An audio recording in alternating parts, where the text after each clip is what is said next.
Sumikat na si Haring Araw. Eh, napakatagal. Nasaan ba si Haring Araw? Di ko makita yun. Ay, umalis na. May pinuntahan. Late na kasi ng tagal-tagal mo. So naman, hindi siya live. Recorded. Doon nakiika ng suso. Eh, hindi alam, puro bra lang rin. Ako din, foam lang to. Utot mo, kulay blue. Ano lang ito? Foam. We're walking.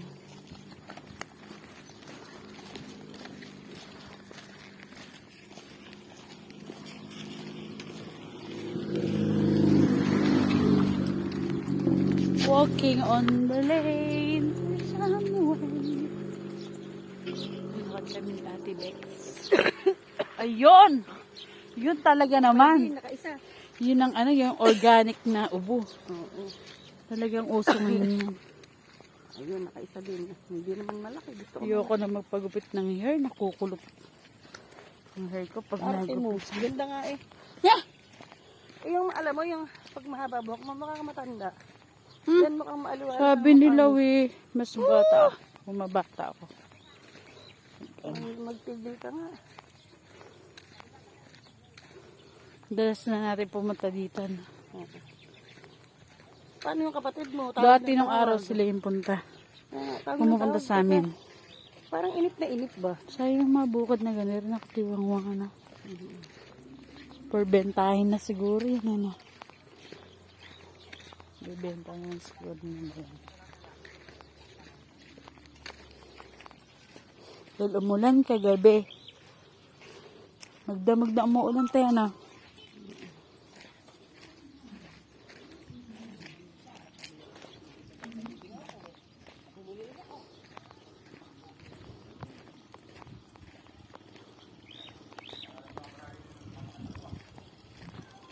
Kiraan po.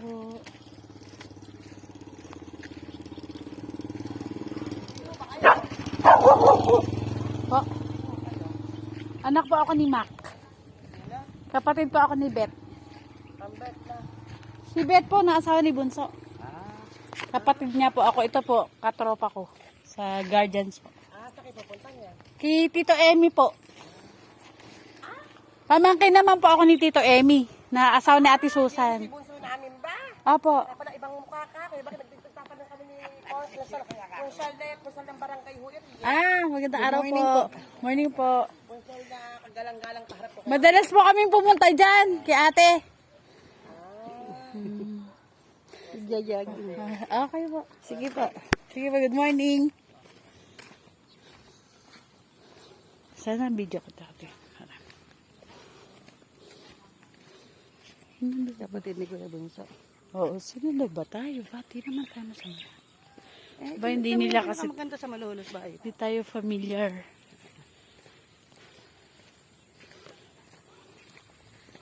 Kaikat na natin kasi 2 minutes na. Kapatid yun ni Kuya Bunso. Ang puti naman, ano? Baka naka-aircon siya. Kuya Bunso lang nag-iisang lalaki sa magkakapatid.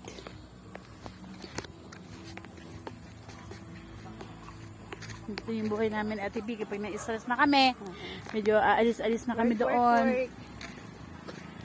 Na-stress kami doon. Sa Ate B. Sa Ate B, kinagdala siya ng mga bagahe niya, mga paninda niya. Ito naman ang hilot. Kaya double purpose po. Sabay gala. Mga working moms. Mga solo parent. Kunin pala may sipon. Ito nga, sipon na. Normal yun tayo kasi yung iba-ibang klima. Pero ganda ng ubo ko ngayon, ha? Hindi ka makakahapon na nangingitim yung dibdib ko. Eh di ba nga inano ko tan? Chair massage. Ano yun yung cupping? Talagang, ano yung pinag-aaralan mo yun? Cupping tawag dun para ma-relax yung ano. Oo, yung ano yung plema. Lumambot. To soften the phlegm. Cupping. Ganito. Turo natin sa ating mga pasyente. Ayan. Ito, ganito yung kamay. Kaya yan. Nakakukom. Nakukukob ang kamay. Tapos, pag may inuubo na dry, yan. Yan natin sa kanyang likod to soften the phlegm. Yan. Kasi, yung dry cup kasi nakakabaras sa ating diaphragm.